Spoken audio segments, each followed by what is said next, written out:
সকলকে নমস্কার। আজকে আপনাদেরকে একটা বিশেষ ধরনের উদ্ভিদের সঙ্গে পরিচয় ঘটাবো। দেখুন ভালো করে গাছগুলোকে প্রথমে। এবার অনেকেই বুঝে গেছেন এটা কি গাছ। যারা বুঝতে পারেননি তারা কিন্তু এই গাছটির নাম অবশ্যই শুনে থাকবেন। সামনে থেকে দেখুন, ছোট ছোট জলকণার মতন দেখা যাচ্ছে। সূর্যের আলো পড়ে এগুলি ঝলমল করে। এই গাছটি হলো সান্ডিউ বা সূর্যশিশির পরিবারের একটি গাছ। এই গাছটির নাম হচ্ছে ড্রসেরা ব্রোমানি। এই গাছটি সবথেকে ক্ষুদ্রতম এবং সবথেকে দ্রুততম পতঙ্গভুক উদ্ভিদগুলির মধ্যে একটা। এরা বর্ষজীবী। এগুলি এদের বীজ। শীতের শেষে এদেরকে দেখা যায় না।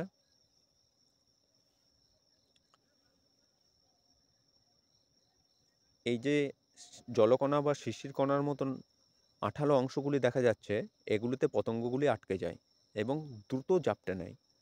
তাই এরা সবথেকে দ্রুত শিকারী উদ্ভিদগুলির মধ্যে একটা বা প্রথম। আচ্ছা, এদের পতঙ্গ ধরার প্রয়োজন কি? এরা মাটি থেকে তো পুষ্টি উপাদানগুলো সংগ্রহ করে থাকে, কিন্তু পতঙ্গ তাহলেও কেন ধরে? কারণ এরা যে মাটিতে জন্মায় সেই মাটিতে নাইট্রোজেন উপাদানের অভাব থাকে। অন্যান্য উপাদানগুলির মতন নাইট্রোজেন গাছের বৃদ্ধির জন্য প্রধান অপরিহার্য উপাদান। তাই এরা পতঙ্গ শিকার করে এবং পতঙ্গ থেকে নাইট্রোজেন সংগ্রহ করে। এরা সাধারণত ছোট ছোট পতঙ্গ, ছোট ছোট মাছি বা ছোট ছোট মাকড়সা এই জাতীয় পতঙ্গগুলো আটকায়, শিকার করে থাকে। এই গাছগুলি যে অঞ্চলে হয়ে থাকে বা যে জায়গায় জলবায়ুতে হয়ে থাকে, আর্দ্র স্যাঁতসেঁতে জলবায়ু হয় এবং মাটিটি পিট বা বকজাতীয় মাটি হয়, অর্থাৎ নিকাশি ব্যবস্থা দুর্বল হয়ে থাকে। এই গাছগুলি বর্ষজীবী হলেও বিশেষ পরিচর্যার মাধ্যমে ঘরে 1 বছরের বেশিও বাঁচে।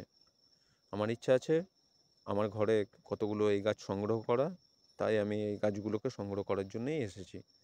অনেক খোঁজাখুঁজির পর এই গাছগুলি দেখতে পেয়েছি। এরা সাধারণত ক্রান্তীয় অঞ্চলের গাছ।